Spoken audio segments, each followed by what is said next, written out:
সবাইকে স্বাগত। শুরু করছি মতামত। আমি অনিকেত চট্টোপাধ্যায় এবং আজকের শীর্ষক মিথ্যের ইতিহাস হাজির, পারলে চ্যালেঞ্জ করুন।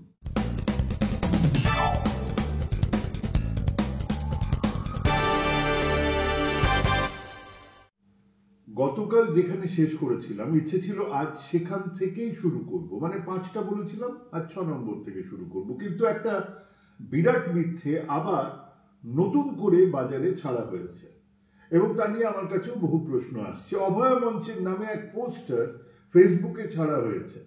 18 ডিসেম্বর ডরিনা ক্রসিং এ জমায়েতের কথা বলা হয়েছে সেখানে। এবং আসলে আন্দোলন জিয়ে রাখলে দুটো সমস্যা আছে। এক, সাপ্লাই লাইনটা বন্ধ হবে, আর কে সেটা চায়? অতএব আন্দোলন জারি রাখার এটা একটা ভ্যালিড পয়েন্ট। 2 হলো ব্যাকলাশ আসছে। আগেই বলেছি আসবে। একবার পিছুতে শুরু করলে সামনের পক্ষ তখন আরো বেশি করে তাড়া করে। কাজেই সেই ব্যাকলাশ আসছে এবং সাধারণ মানুষ অনেকে সরে গেছে, বিরাট অংশ। সেলিব্রিটি ঝিরকু মামুনিরা তো উধাও, ভ্যানিশ। সেই সব পিড়ে পাতা কবি, গায়ক, নর্তক ইত্যাদিরা আর মাঠে নেই। কাজেই আয় আরো বেঁধে বেঁধে থাকি বলে কিছু কর্মসূচি নিয়ে সলতে প্রদীপ জ্বালিয়ে রাখতেই হবে, তাই আবার জমায়েত হচ্ছে। না হলে বলুন না, কিসের জমায়েত? কিসের জমায়েত? বিচার চাই তো বিচার হচ্ছে আদালতে। আবার কোন বিচার চাই? ওই সিপিএম এর কমিটির বিচার। নিজেদের নেতা মলেস্টেশনের দায়ে দোষী, নিজেরাই তদন্ত কমিটি তৈরি করেছে, নিজেদেরই সাসপেনশন অর্ডার, নিজেদেরই রায় ঘোষণা এবং সেই রায় তুলে নেওয়া। কোন রকম একটা ক্যাঙ্গারু কোর্ট। আচ্ছা, ক্যাঙ্গারু কোর্টের বিচার চাই? দেশের বিচার ব্যবস্থার উপরে ভরসা নেই? নাই থাকতে পারে, থাকার খুব বেশি কারণও নেই। এমনকি যারা মার্ক্সবাদে বিশ্বাসী তারা তো এটাকে রাষ্ট্রযন্ত্র বলে বিশ্বাস করেন, তাদের বিশ্বাস থাকার কারণ নেই। তাহলে মাওবাদীদের সঙ্গে যান, হাতে বন্দুক নিন, বিচার করুন। সংসদীয় গণতন্ত্রে বিশ্বাস করলে দেশের বিচার ব্যবস্থার উপরে আস্থা রাখুন। মুখে সংবিধানে কথা বলবেন আর বিচার ব্যবস্থার উপরে আস্থা রাখবেন না, এটা হয় না। যেমনটা বিকাশ ভট্টাচার্য বা সব্যসাচী চট্টোপাধ্যায় তারা রাখেন। তাদেরকে জিজ্ঞেস করুন আর কোথাও বিচার সম্ভব কিনা, তারপরে বিচার চাই বলে রাস্তা কাঁপাবেন। তো সেই মিথ্যের কথায় আসি, যে মিথ্যেটা ইদানিং ভাসানো হচ্ছে। ওই পোস্টারে দুটো কথা বলা আছে। ওই ডোরিনা ক্রসিং এ চলুন 18 ডিসেম্বর, সেখানে দুটো কথা বলা আছে। এক, সন্দীপ ঘোষ আর টালা থানার ওসির বিরুদ্ধে অবিলম্বে সাপ্লিমেন্টারি চার্জশিট দিতে হবে। দাঁড়ান, সিবিআই এর সঙ্গে তো শুনলাম সেটিং আছে এই সরকারের, মানে তৃণমূল দলের। তাহলে ডোরিনা ক্রসিং এ বসে সিবিআই কে সাপ্লিমেন্টারি চার্জশিট দিতে বলছেন কেন? দিলেও তো সেই একই সেটিং এর কথা বলবেন। তাহলে এই ধ্যানতারাটা কেন? মানে দাবিটা এরকম কেন যে দাবিটার কোনো মানেই নেই? দাবিটা করলেন, চার্জশিট দিল, আপনারা বললেন এটা তো সেটিং। এর মানে কি? সিবিআই বিচার করছে না, সিবিআই এর সঙ্গে রাজ্য সরকার তৃণমূল দলের সেটিং আছে। বলতেই পারেন, এটা বলাই যায়। বিরোধী হিসেবে আপনারা সেই দাবি করতে পারেন, বলতে পারেন। তাহলে আবার সিবিআই কে চার্জশিট দিচ্ছে না কেন? তার জন্য একটা সমাবেশ, মানে কি? এর উপরে তাদের তদন্তের উপরে বিশ্বাস রাখুন। হয় তাদের তদন্তের উপরে বিশ্বাস রাখুন, না হলে কাটটিস করে আনুন, নিজেরাই তদন্ত চালান, একটা ফেলুদা খুঁজুন। তারপর জনতার চার্জশিটে ফালতু কথা না লিখে জানান ঠিক কোন কোন প্রমাণের ভিত্তিতে আপনারা কাদেরকে দোষী সাব্যস্ত করছেন। তা না করে সোশ্যাল মিডিয়ায় ট্রোল বাহিনীর মতো খিস্তি খামারি করে লাভ কি? আমি গতকাল বলেছিলাম, আমি মিথ্যেগুলোকে সামনে এনে রাখছি, চ্যালেঞ্জ করছি। অন্য তথ্য থাকলে জানান। একজনও অন্য তথ্য এনে হাজির করেনি। যা করেছেন তাকে খিস্তি বলে, যা তারা সম্ভবত বেড়ে ওঠার সময় তাদের নিজেদের পরিবেশ থেকে শিখেছেন, সে থাক। ওনাদের পোস্টারের দ্বিতীয় পয়েন্টটা, সেটা আরো মজার। Joint platform of doctors West Bengal এবং অভয়া মঞ্চের আহ্বানে এই পোস্টারে লেখা হয়েছে, আই কোট, আর্থিক দুর্নীতির মামলায় সন্দীপ ঘোষের বিরুদ্ধে সিবিআই যাতে চার্জশিট জমা করতে পারে তার জন্য রাজ্য সরকারকে নো অবজেকশন সার্টিফিকেট, মানে নো অবজেকশন দিতে হবে। এটাই তাদের বয়ান। মানে এটা ওনাদের দাবি। গরু হারালে এরকম হয়। দর্শকদের জানাই, আর্থিক দুর্নীতি মামলাতে সিবিআই সন্দীপ ঘোষ সমেত আরো 4 জনের নাম করে চার্জশিট দেওয়া হয়ে গেছে, ট্রায়াল শুরু হচ্ছে। ওনারা কি নিজেরা কোনো নতুন চার্জশিটের বয়ান লিখে দিয়েছেন যা সিবিআই কে আবার নতুন করে দিতে হবে? আরজি করের অধ্যক্ষ তাকে সিবিআই দুটো আলাদা আলাদা মামলাতে গ্রেপ্তার করেছে। প্রথমটা হলো আরজি করের দুর্নীতি। এই মামলাতে আরো বেশ কয়েকজনকে গ্রেপ্তার করা হয়েছে, সবাই জেলে, এবং এই মামলাতে বেশ তাড়াতাড়ি চার্জশিট দেওয়া হয়েছে, ট্রায়াল শুরু হবে। অন্যদিকের মামলা হলো ধর্ষণ আর খুনের প্রমাণ লোপাট এবং এক বিগার কনস্পিরেসিতে তিনি জড়িত আছেন সেই অভিযোগে। এই মামলাতে তার কো অ্যাকিউজ টালা থানার ওসি অভিজিৎ মন্ডল। তো সিবিআই আইন মাফিক 90 দিনের মধ্যে চার্জশিট দিতে বাধ্য।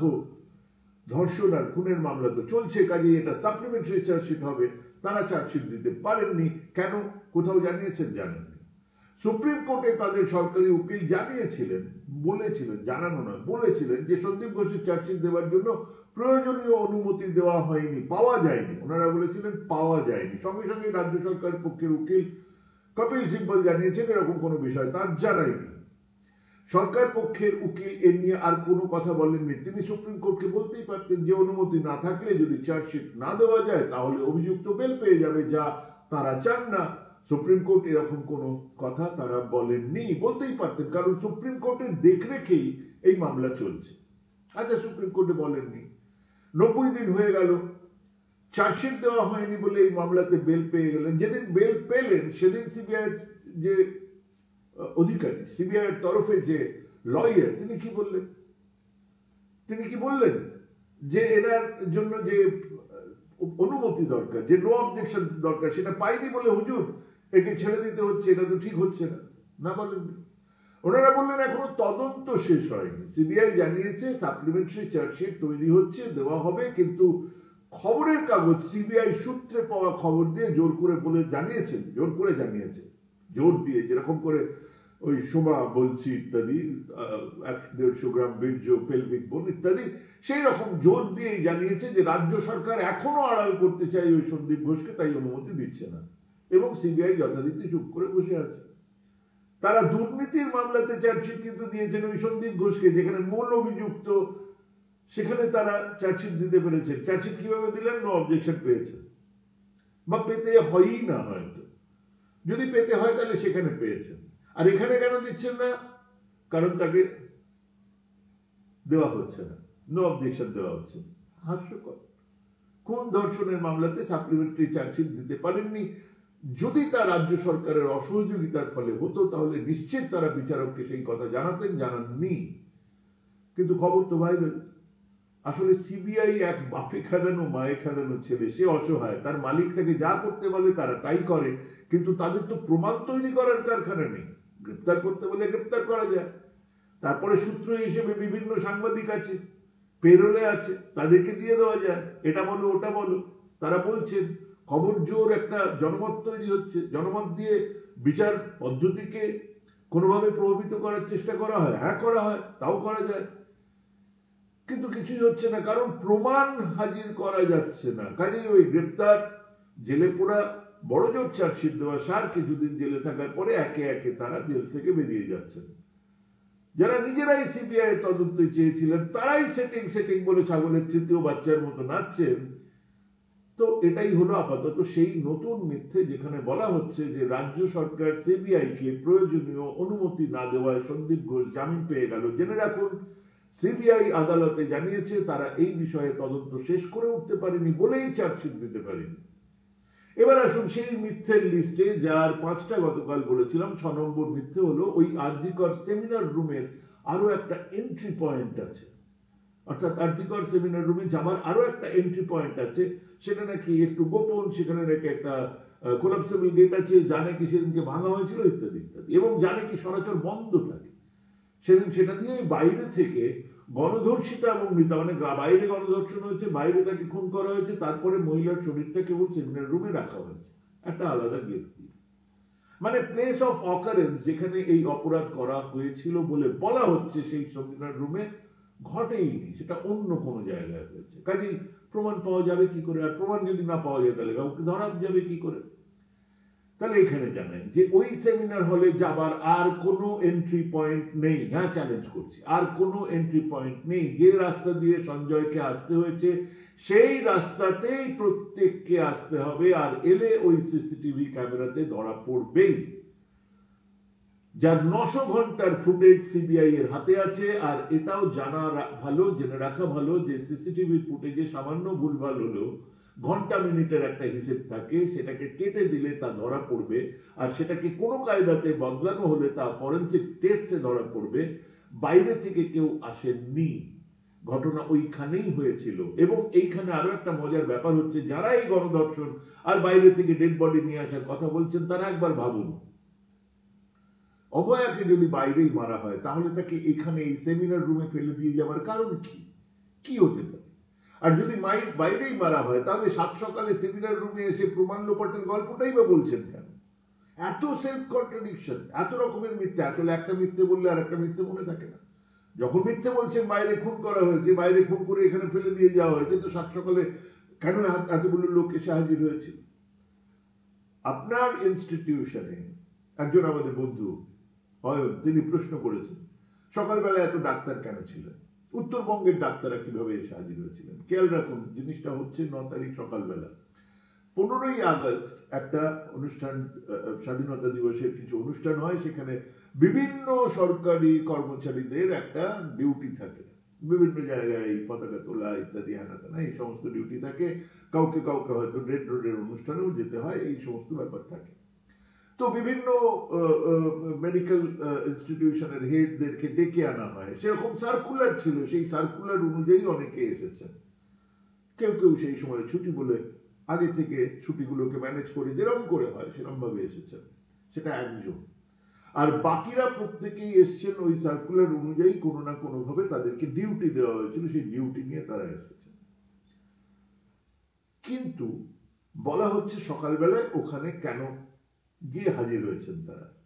আর সকালবেলায় গিয়ে হাজির হয়েছেন মানে একটা ইনস্টিটিউশনে একজন খুন হয়েছে, ধর্ষিতা হয়েছেন, সেই ইনস্টিটিউশনে একজন ডাক্তার। সেই ইনস্টিটিউশনে যে লোকজন আছেন, যে বড় ডাক্তাররা আছেন, ওখানে যদি ডক্টর কিঞ্জল নন্দ থাকতেন তিনিও যেতেন, ওখানে যদি ডক্টর পূর্ণব্রত গুণ থাকতেন তিনিও যেতেন। যাওয়াটাই স্বাভাবিক। আপনার ইনস্টিটিউশন, আপনি অফিসের হেড, আপনি অফিসের মাথায় 10 জনের মধ্যে একজন, আপনি যাবেন ওখানে, স্বাভাবিক ব্যাপার।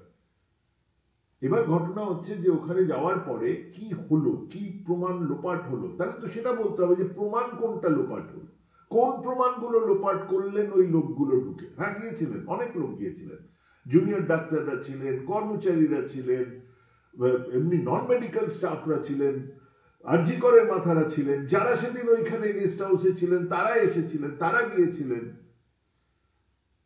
কিন্তু এক হয় বলছেন বাইরে খুন হয়েছে, আবার বলছেন প্রমাণ লোপাট হয়েছে সকালবেলায়, গুলিয়ে যাচ্ছে।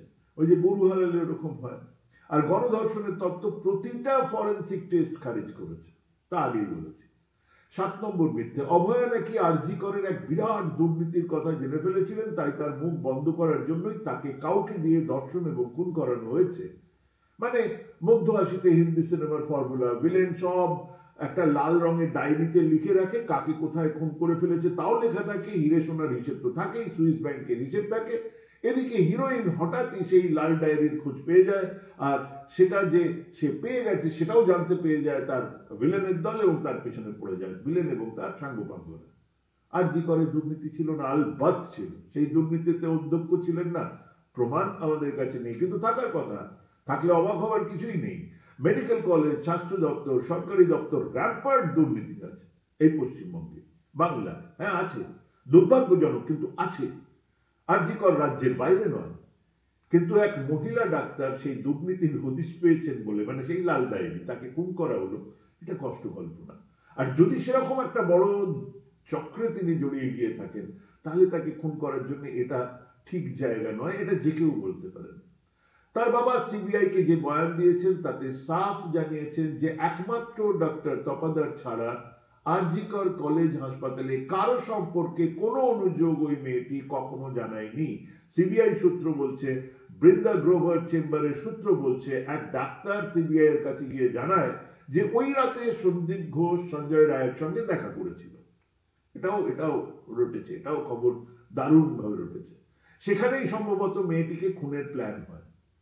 আর এক রহস্য রোমাঞ্চ সিরিজ, স্বপন কুমার। তো সিবিআই অফিসারেরা এই দেখা করার সম্ভাব্য সময়টা তার কাছ থেকে জানতে চান, সেই জুনিয়র ডাক্তারের কাছ থেকে।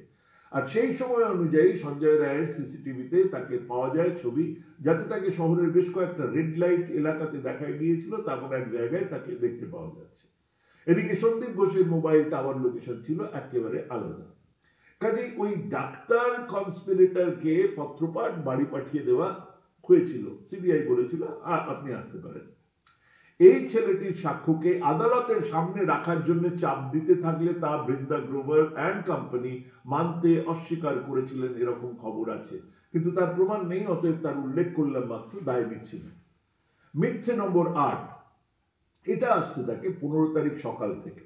এই প্রথম জানা যায় মেয়েটির বাবা মাকে পুলিশ থেকে নাকি বলা হয়েছিল আত্মহত্যা করেছে আপনাদের মেয়ে। ইনফ্যাক্ট 14 তারিখ রাত্রিবেলায় মেয়েটির বাবা এই কথাগুলো বলেন, 15 তারিখ সকালবেলা থেকে এগুলো মিডিয়াতে এবং বিভিন্ন হোয়াটসঅ্যাপ গ্রুপে এগুলো ছড়িয়ে পড়ে।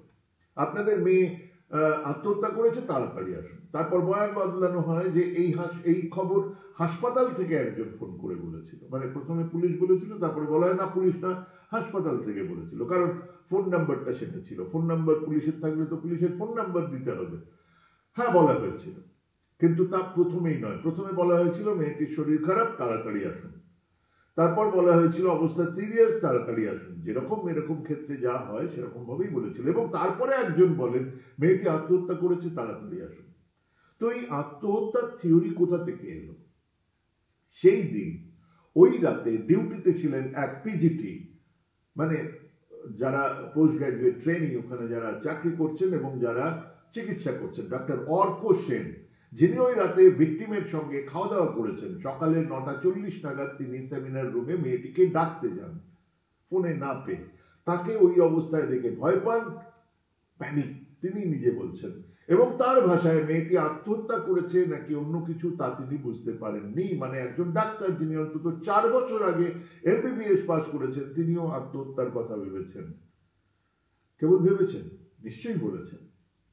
সিবিআই কে এই কথা তিনি তার বয়ানে জানিয়েছেন। আমার কাছে সেই বয়ান আছে, কি করে এলো জানাবো না।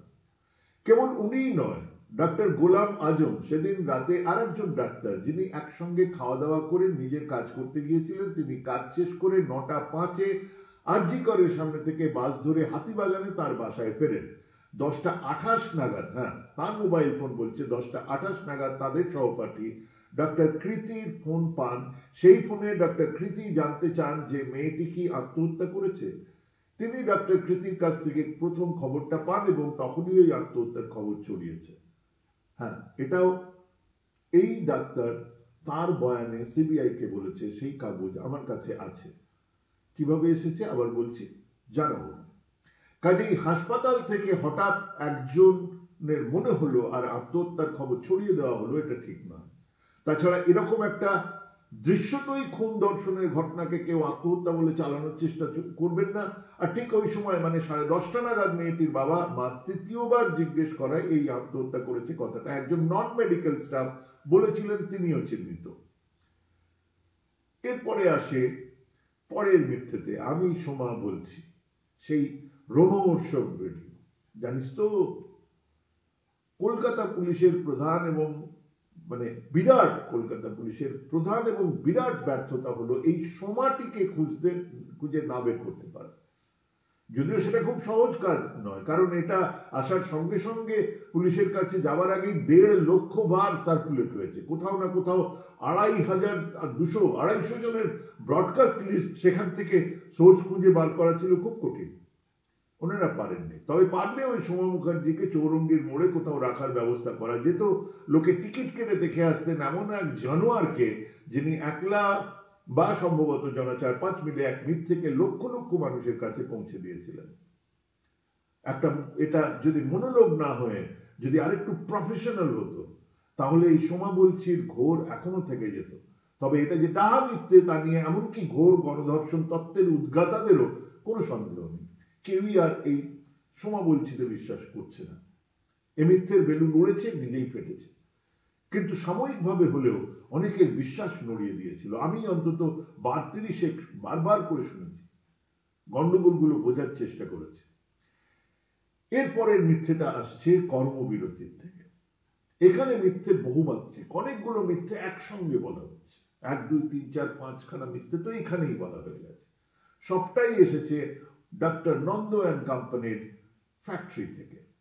প্রথমটা হলো জুনিয়র ডাক্তার 93,000 রেজিস্ট্রিকৃত ডাক্তারদের মধ্যে মাত্র 2%, মানে 93,000 ডাক্তার রয়েছে, তার মধ্যে মাত্র 2%। কাজেই তাদের কর্মবিরতিতে কতই বা কাজের ফারাক পড়বে, তাদের নিয়ে এত চিন্তা কেন, তারা না আসলে হাহাকার পড়ে যাবে, সমস্ত সরকারি হাসপাতাল বন্ধ হয়ে যাবে, সব মিথ্যে। এই প্রচারগুলো শুরু হয়েছিল, অর্থাৎ মানুষকে বোঝানো যে আসলে আমরা চিকিৎসা বন্ধ করতে চাইছি না, আমরা তো একটা ছোট্ট অংশ, আমরা কাজ করবো না, বাকিরা সবাই কাজ করবে। অতএব সত্যিটা কি ওরা জানতেন, এই জুনিয়র ডাক্তারেরা জানতেন, তারা জানেন, ডাক্তারেরা প্রত্যেকেই জানেন, প্রত্যেকে ডাক্তারেরা জানেন। আমি বলছি, আবার চ্যালেঞ্জ করছি, ওই 93,000 ডাক্তারের মধ্যে 20,000 নয় হয় মারা গেছেন, না হলে অসুস্থ, চিকিৎসা করার অবস্থাতেই নেই। 1,020 মতন ডাক্তারবাবুরা নিখাদ প্রাইভেট প্র্যাকটিস করেন, যাদের সঙ্গে সরকারি হাসপাতালের কোনো সম্পর্ক নেই। এরপরে আছেন সেই ডাক্তারবাবুরা যারা প্রাইভেট হাসপাতাল, কর্পোরেট হাসপাতালে কাজ করেন, তারাও প্রায় 10,000। এরপরে আছে সেই সব ডাক্তারবাবুরা যারা সরাসরি চিকিৎসার সঙ্গে জড়িত নন, মানে আমি বলছি রেডিওলজিস্ট, অ্যানেস্থেটিস্ট, এইরকম লোকজন। এরপরে হাতে কিন্তু পড়ে থাকে 1,035-36, যার মধ্যে এই জুনিয়র ডাক্তারেরা প্রায় 1,011, মানে আসলে 30% বেশি। এবং এনারা কাজ বন্ধ করলে তার ব্যাপক প্রভাব পড়বে সেটা জেনেই এই মিথ্যের আড়াল তারা নিয়েছিলেন। এটা তো 1 নম্বর মিথ্যে গেল, তাই নয়, এখন তো জানা যাচ্ছে কর্মবিরতি চলাকালীন তারা বেআইনি ভাবে নীতি নৈতিকতার কথা ভুলে প্রাইভেট হাসপাতালে কাজ করেছেন, অর্থাৎ তারা প্র্যাকটিস করেছেন সেই সময় বিভিন্ন চেম্বারে গিয়ে, বিভিন্ন হাসপাতালে গিয়ে বেআইনি ভাবে সেখানে প্র্যাকটিস করেছেন, টাকা নিয়েছেন এবং সেখানে স্বাস্থ্যসাথীর বিল পাস করেছেন কোটি কোটি টাকা। যে চিকিৎসা হতে পারত আমাদের এই সরকারি হাসপাতালে, সেখানে তারা কর্মবিরতি করছেন, তাদের এক কলিগ, তাকে ধর্ষণ করা হয়েছে, খুন করা হয়েছে, তারা প্রতিবাদে নেমেছেন, তারা আন্দোলন করছেন, ওখানে গিয়ে প্রাইভেটে প্র্যাকটিস করছেন, সেখান থেকে ফিজ নিচ্ছেন, প্রাইভেট চেম্বারে গিয়ে রোগী দেখছেন, সবকিছু করেছেন। এমনকি আরো সাংঘাতিক হচ্ছে, তারা হাসপাতালে কাজ করেননি, মাইনে নিয়েছেন, সই করেননি কিন্তু, কারণ ওরা কর্মবিরতিতে আছে, কিন্তু বায়োমেট্রিক থাম্ব ইমপ্রেশন দিয়েছেন, আবার স্বাস্থ্যসাথী বিলও পাস করেছেন। মিথ্যে কেবল নয়, এই পর্যায়ে এসে ওই ডাক্তারেরা তাদের নোংরা নৈতিকতার পরিচয় দিয়েছেন একটা অংশ, আমি সবাই কথা বলছি, কষ্ট ভোগ করেছেন লক্ষ লক্ষ প্রান্তিক গরিব মানুষজন। এবং এই ঘটনার পুরোটা ওই জুনিয়র ডক্টরস ফ্রন্টের প্রত্যেকেই ঘটনা জানতেন। আজ অনেক সময় লেগে গেল, অনেকক্ষণ ধরে বলছি, আবার কাল হাজির থাকবো এই মিথ্যের বাক্স খুলে আপনাদের সামনে সত্যিটা তুলে ধরতে। কারণ কোন কারণে এক অযুত সম্ভাবনার আন্দোলনকে মেরে ফেলা হলো, কারা সেই কাজটা করলেন সেটা জানা দরকার। এদের মাথায় বসে থাকা স্টেক হোল্ডারদের চেহারাগুলোকে আপনাদের সামনে আনা দরকার। পেছনে বসে কর্পোরেট হাসপাতালে লাখ টাকার পেশেন্ট দেখবো, ডায়াগনস্টিক সেন্টার চালিয়ে সর্বহারা নেতার হবার ভান করব, নিজের প্রতিষ্ঠানে কর্মচারীদের 1,000 টাকা পুজোর বোনাস না দিয়ে সমাজসেবায় নামবো, এই মুখগুলো এবার সামনে আসা দরকার। হ্যাঁ, সবটা বলবো। আপাতত শেষ করার আগে বলি, এই সব তথ্য নিয়ে একটা চ্যালেঞ্জ রইল, একটাও মিথ্যে প্রমাণ করুন। এখানে বসে সেই মিথ্যে স্বীকার করে নিতে আমার কোনো লজ্জা হবে না। আমি কি ট্রোল না করে, ব্যক্তিগত আক্রমণ না করে, বিষয় নিয়ে কথা বলার সৎ সাহস থাকলে, মানে আমি আবার বলছি, ব্যক্তিগত আক্রমণ না করে বিষয় নিয়ে কথা বলার সৎ সাহস থাকলে, উত্তরাধিকার সূত্রে সেই সাহস অর্জন করে থাকলে যুক্তি দিন, তথ্য দিন। ঘেউ ঘেউ তো কুকুরেও করে। মানুষ ভাবে, বিচার করে, আমি ভাবছি, ভাবা প্র্যাকটিস করছি, আপনারাও ভাবুন, ভাবা প্র্যাকটিস করুন। ভালো থাকুন, সুস্থ থাকুন। আজ এখানেই শেষ করছি। নমস্কার।